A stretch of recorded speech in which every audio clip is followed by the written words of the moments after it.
Guys, it's your boy AD back with a video. Now, to this video, we're gonna be doing what if Rimuru went to One Piece part, I believe, like 14 or something, but it's basically season 4 part 1. So yes, I have a bit of an announcement. I'm basically moving houses, so there might not be like internet there for like a week or something. I'm not too sure how long it's gonna take to get that shit done. So I may not be able to upload for a while. I will try to like maybe do like a double upload or something before I go there, but I'm not too sure if I can even do that. But yeah, I will try to do that if I can. But if not, then yeah, sorry. And yeah, I will let you guys know when I can start uploading again and whatnot.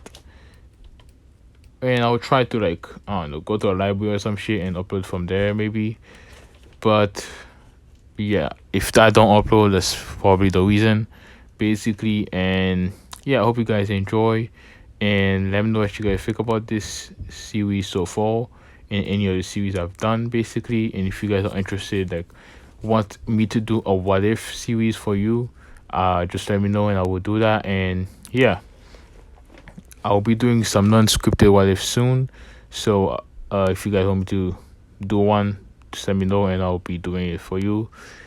And yeah, without further ado, let's get the video started. Full stop.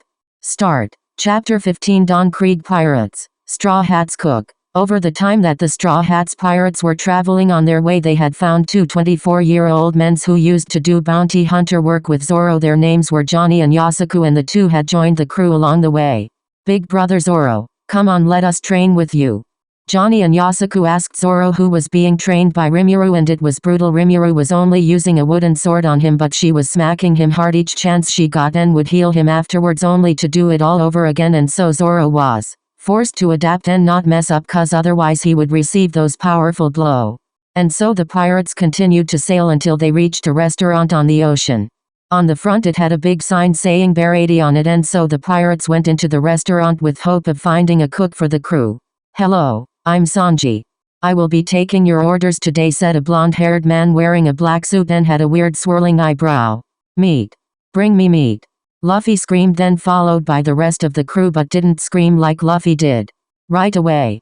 Sangi said, staring at Nami and especially Rimuru the whole time as he walked away to get their order. As the crew were eating, a pirate who looked to be starving and was bleeding a bit in the head walked in with a gun, saying to make an absurd amount of food, but he didn't even have money, leading to one of the chefs to kick him out literally. But then Sanji went to the back where he found the pirate and feed him, as one of his model was to feed anyone who needed it. The man thanked him, saying his name was Jin, and left. As this happened, Sanji heard a voice. Hey Sanji, join my crew and be my chef. Right? ? No. Sanji instantly rejected him. Although he had a dream to find the All Blue, he had no intention of leaving this place and so could not accept. Help me please, said a new arrival. This was Don Krieg, the admiral of the Krieg pirates, a 50-ship fleet. He was also known as Foul Play Krieg for his underhanded tactics. At this man's arrival, even though he looked on the verge of death, everyone started to panic. Calm down. Even though he's Krieg, he's all battered up, Zoro said, calming the people down. Jin. You said once before that you knew nothing about the Grand Line, right? But you have been there, haven't you? Luffy asked the man who was on his knees. The man seemed to be extremely shooken up and nervous from the question and mention of the Grand Line alone. The truth is, I don't know anything. He looked down at his hands before continuing. What happened at the Grand Line on the 7th day? Was it a dream? Or reality? It's still fresh in my mind. It was unbelievable. Just one man, putting his hand on the side of his face as his eyes widened as if witnessing what he was saying. He destroyed a whole fleet of 50 ships. Right? ? What? Everyone screamed in fear and surprise. After a few minutes, when everyone came down, Krieg spoke again. I won't do anything. I promise. I'll leave after I eat. So please, help me, he said, getting on his hands and knees, bowing his head. Don Krieg, please stop. Please don't beg. How can you do such a humble act? Please stop it, said Jin. But Jin was ignored as Krieg continued. I promise. Please, anything, even your leftovers, anything. Right? ? Jin gritted his teeth seeing the state of his captain Don. Right double quotation mark. "Ha, you think I'm sympathetic?" said Patty, one of the chefs working there. "Out of the way, Patty," said Sanji as he kicked him in the face, making his head smack into a wall, cracking the wall and falling down from the second floor that he was on. Sanji walked in front of Krieg and Jin with a full meal in hand. "Sanji-san," Jin said, surprised. "Take it." Jin let him have it. Right double quotation mark. "Sanji-san." Right double quotation mark. "Thanks," Krieg said as he started to eat with his hands viciously as if he hadn't eaten in days. "Hey Sanji. Take away the food. Don't you know what kind of person he is? He's the king of the East Blue, the sneakiest pirate of them all," said another chef as he pointed at him in a panicking way. True to the chef's words, Krieg suddenly got up and swung at Sanji viciously, throwing him to the ground. "Now then, my crew needs food. Get to it, you chefs," Krieg said, scaring the chefs into doing so as they started to cook reluctantly. After Krieg's subordinates had gotten their food, they got ready to attack and take over the restaurant under the orders of Don Krieg, but then it happened. The man who was on his small boat, which was meant for only one person seeing as it only had one seat, taking out his cross-shaped sword, he swung at the ship, making two perfect slash on the ship, making it fall into three big pieces. "What the hell? How's this possible? This was my biggest ship," Don Krieg screamed before he saw him, the monster from the Grand Line. It's you, the man who destroyed my fleet," Krieg said angrily. However, the man simply ignored him as he floated forwards before he was stopped by a green-haired man with three swords to his side. "Hey, if I'm not mistaken, you're Mihawk, right?" Hearing this, Mihawk stopped moving and responded, "Yes, I am." Right double quotation mark. "And you did that with your sword, right?" Right double quotation mark. "Yes, I did." Right double quotation mark. "Then it's true. You really are the best then. The strongest swordsman in the world. Dracula Mihawk." Right double quotation mark. "You're knowledgeable," Mihawk said as he was about to move again when he heard something surprising. "Then the time has come for me to fulfill my promise and goal," Zoro said, smirking at Mihawk. "I set sail for only one reason: to meet you."